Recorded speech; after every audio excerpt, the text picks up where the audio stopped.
So let's see, what do we have here? I have this amazing volume that I've been reading, learning from, and teaching from for years. It's this big book called Mind Training, The Great Collection, by many Tibetan masters throughout over like a 1,000-year period. Um, and it's by the Library of Tibetan Classics. It's a wonderful volume. And each chapter basically goes over the process of Lojong, of mind training, over and over again with a slightly different spin. So the just a quick review, the mind training is a technique that was developed by Atisha, a great kind of Buddhist master who brought some of these teachings of Tibetan Buddhism to Tibet from India. And then Chekowa Yeshe Dorji in the 12th century CE then took those teachings on and did amazing commentaries on the teachings and so on. So in this book, in chapter 6, I'm reading directly from Chekowa Yeshe Dorji's own writings and commentaries here. And the 7-point mind training is really about cultivating compassion. It's interesting because it's mind training. You would think it's all up here, right? Brain and how to think and how to understand and all of that. But ultimately, mind in this tradition and in many of these traditions is not just thinking or a brain, but in fact, mind involves the heart. Largely, consciousness arises from the heart, not from here. The head and the brain is sort of a processor of information, if you will.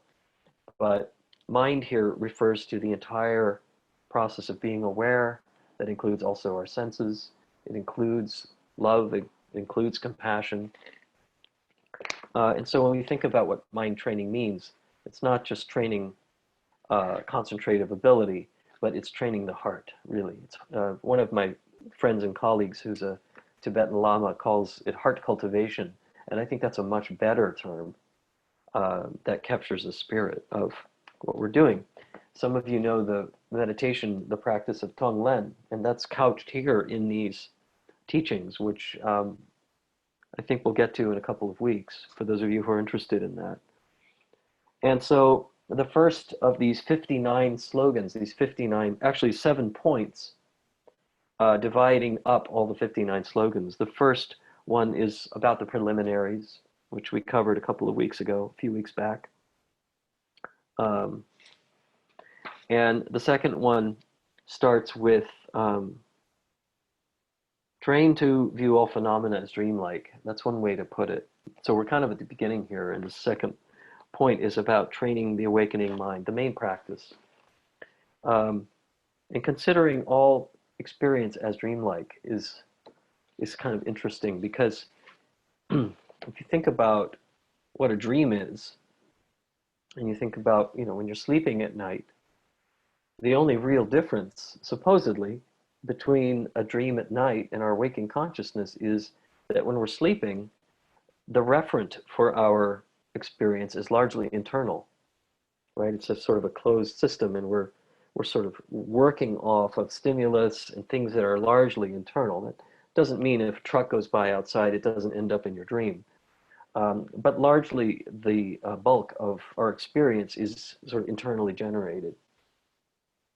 Whereas in the waking state, we're focused outward, and we're constantly in interaction with stimulus and things in our environment. If you take away all the sensory stuff, and we're in a sensory deprivation tank or in a dark retreat, which is very common in certain Tibetan practices too, where you do retreat in complete and utter blackness and darkness for many, many days. Basically, then it reverts back to whatever you're experiencing is internal. So in many ways, this is sort of an early view of how the mind works as a generator and as a projector. Here, viewing all things as dreamlike is really not just about sort of seeing everything as a lie, but rather seeing everything through the lens of your own projections into reality. and onto reality. It doesn't mean you're wrong in your views or that you're not thinking thoughts that are wholesome and important. Um, that's not what it's saying. What it's saying is that understand where the source of your um, where the source of your concepts comes from.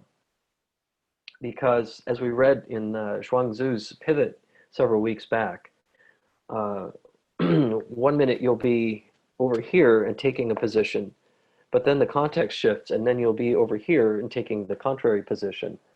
So it's really about the relativity of the real world, things as they are, and finding that our anchor isn't just in some universal thing, but it really is depending on what is arising, what causes and conditions arise in any given moment. So it's a very responsive, spontaneous way of seeing, oh, here's what's being projected outward, both because I'm responding to something out there and um, because my mind is projecting it in a certain way. And the idea, I think that the wisdom in this, and that may be fairly obvious to some people, but what's compelling to me about this slogan is the word view. It's not the word dreamlike.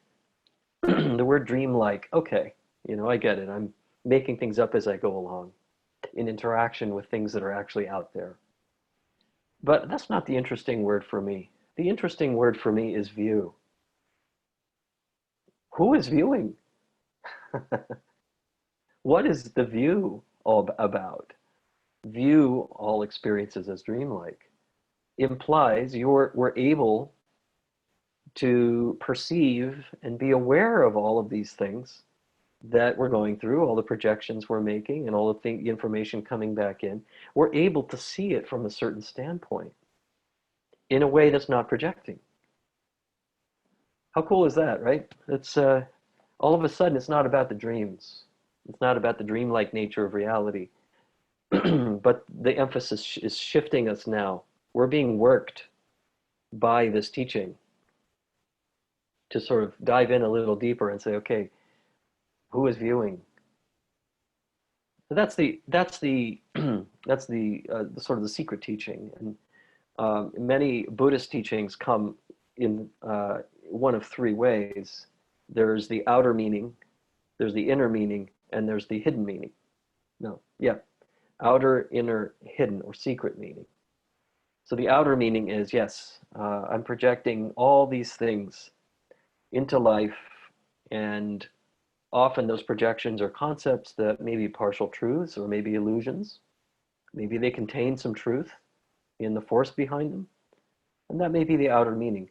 The inner meaning may be we can view them, and the secret meaning is what is that which views them? Who are we if we are viewing them? Right? So each of these slogans has these three components. There's the outer meaning, inner meaning, and then the secret teaching.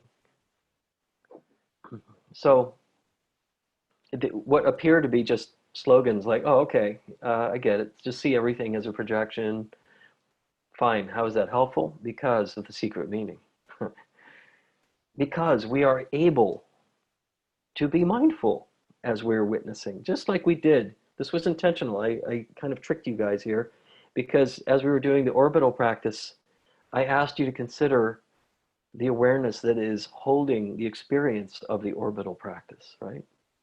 How many of you actually were able to drop into this sort of openness, this sort of lucidity of hope, of holding the orbital breathing?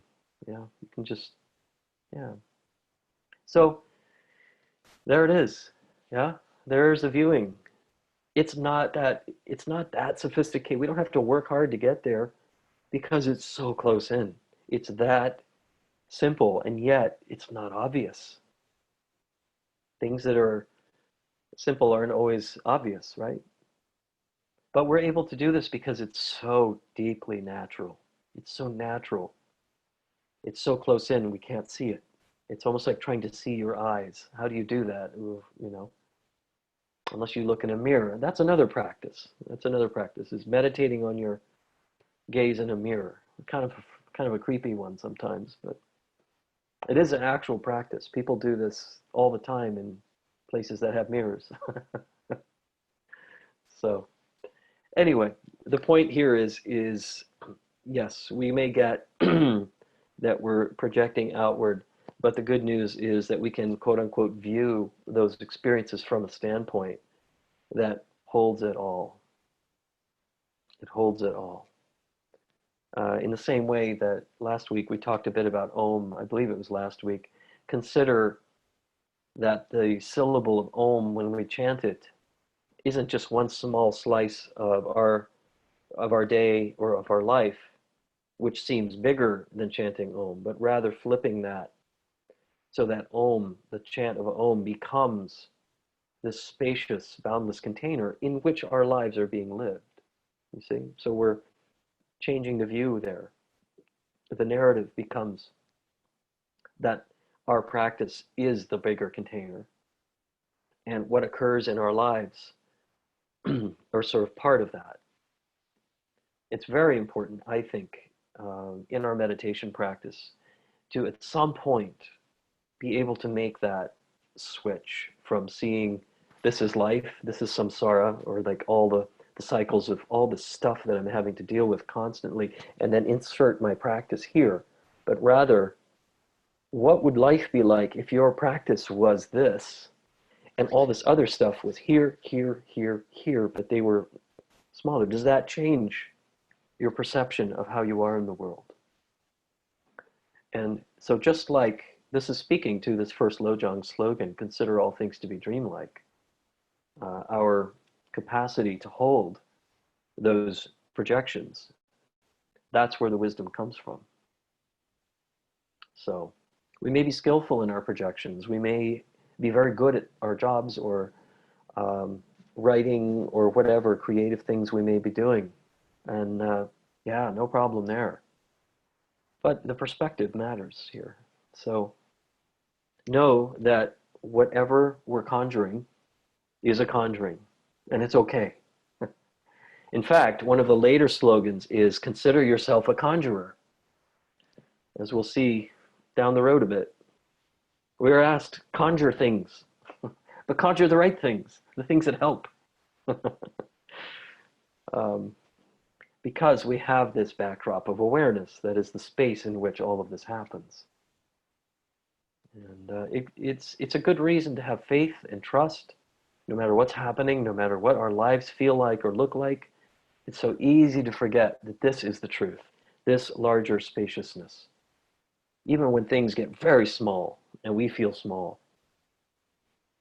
take some time and go out, find your mentor, whether it's a tree, a rock, a river, a blade of grass. Go to your teacher and ask for help. And say, I need my perspective to be opened again.